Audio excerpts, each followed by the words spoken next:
What up, YouTube? So today is going to be part 7 of the Honda Civic k24a2 swap, and today we're going to just start getting pretty much everything ready to go. So we got to start getting the heater hoses finished. I just got to put 2 clamps right here. We're going to get our fluid for the transmission in here. We got to get some power steering fluid in here as well. We're going to be going over the map on how to, well, we're going to put a map on here, a base map. We got to install some spark plugs. We got a new cover for the valve cover as well.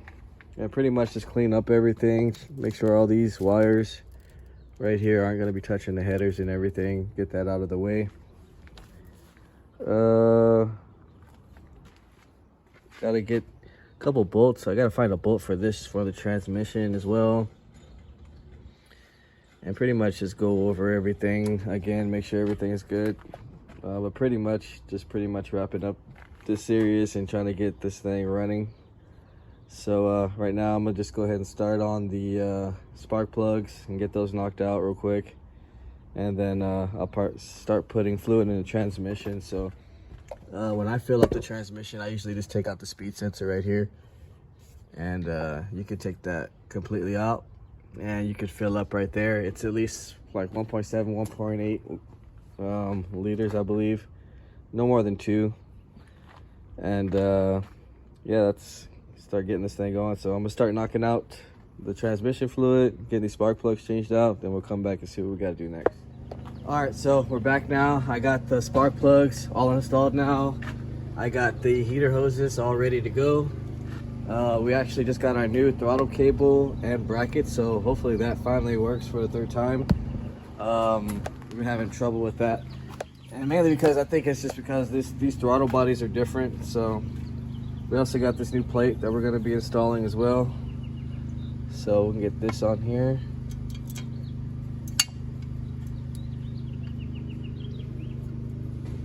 And get the bolts for that. I still got to cover that up, but yeah, we're going to install that plate right now. We're going to get to the throttle cable, and then I wanted to start wrapping some of this wires up right here, so get this all cleaned up right here. And we also did our fluid in the transmission already, so that's good. I think we're going to get to, I got to start plug in the O2 sensor. The O2 sensor is hanging there. So I'm gonna get to that next. And then we also got to get to the inside and start getting everything touched up and everything. So install the center cup holder, or the center cup or coin housing, and then get the glove box back on here. Just little stuff, like I said, for today. And hopefully this throttle cable works right now when I install it. So I'll start getting to those little things right now and get hopefully everything finished up, and then we'll come back, see what else we got to do with this thing. All right, so we're back now, and we got our new belt on for the serpentine, so that's good now.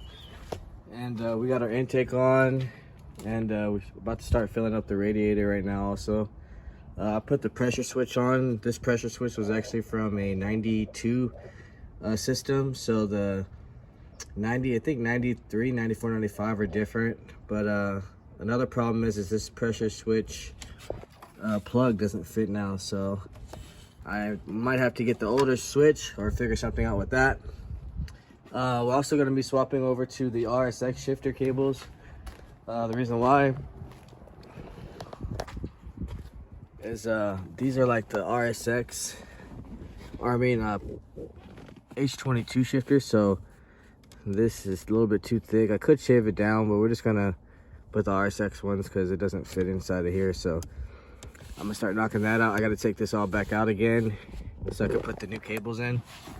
And then we're gonna have to swap out these bushings again. So we'll swap those out.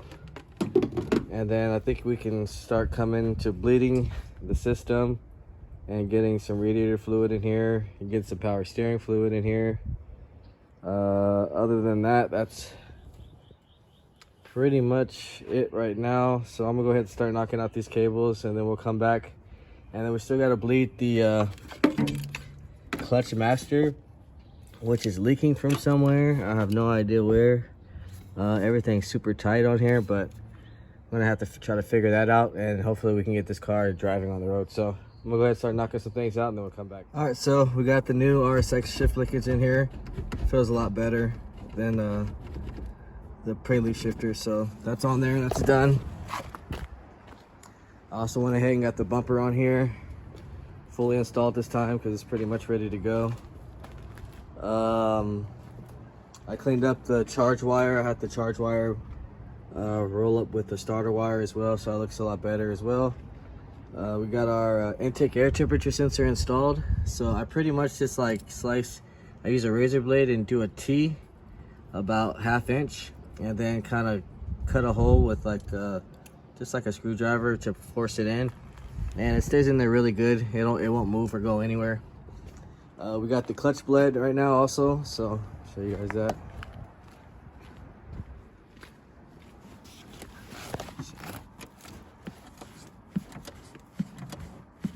So that's strong. So we got clutch, throttle, brake, all that's pretty much ready to go. Right now I'm probably gonna put the ECU in, and then I have to swap out the input on the hondata for the AC to work. As far as that, put a little map on here, and then I guess we'll start it up and start bleeding the radiator fluid. So I'm gonna go ahead and get my laptop. We'll come back and start getting this thing going.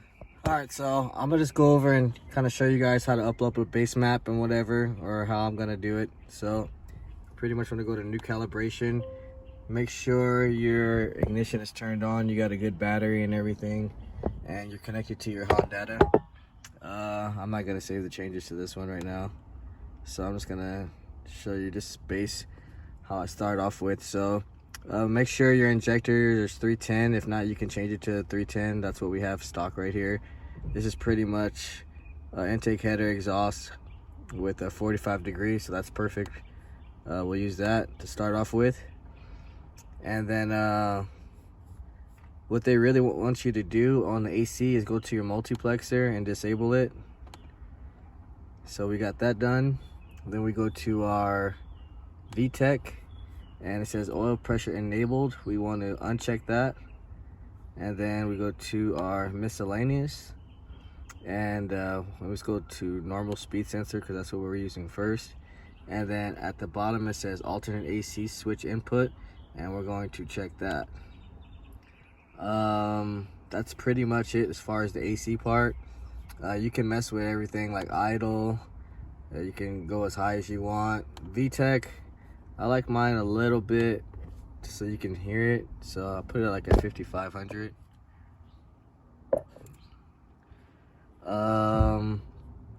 Let's see, we got map, stock sensor, we're not running boost or anything. Miscellaneous, so we got immobilizer enabled, you don't want to have that checked. Secondary O2 system, purge system, I don't want the purge system enabled.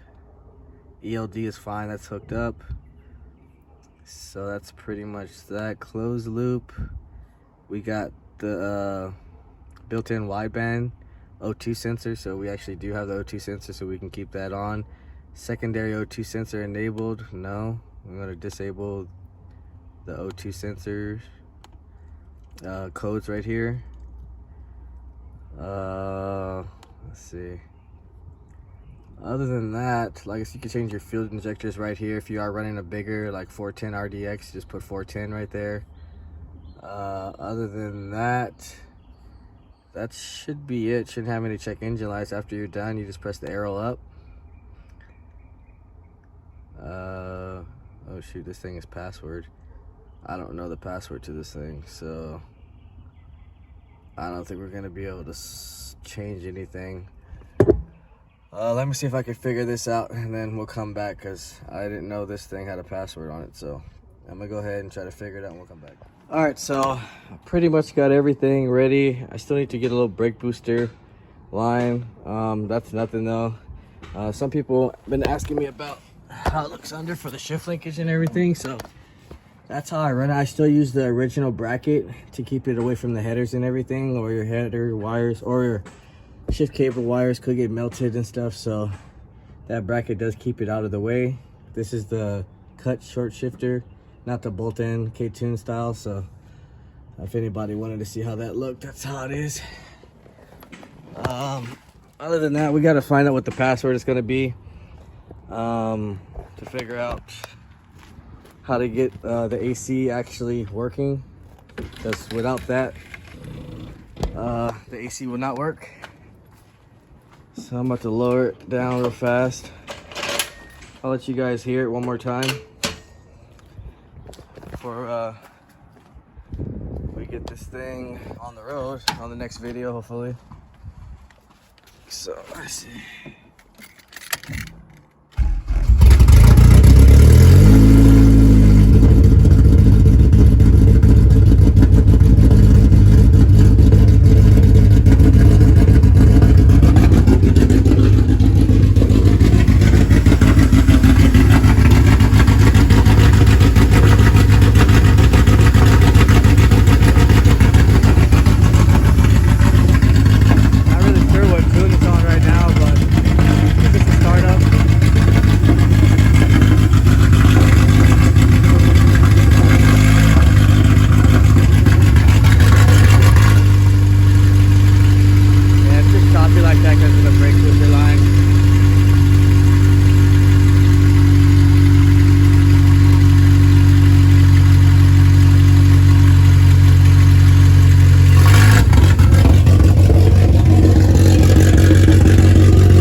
Alright, so that's probably going to be the end of this video, guys. Stay tuned for the next one. If you haven't, like, share, subscribe, comment. Let me know what you guys think. See you guys in the next video.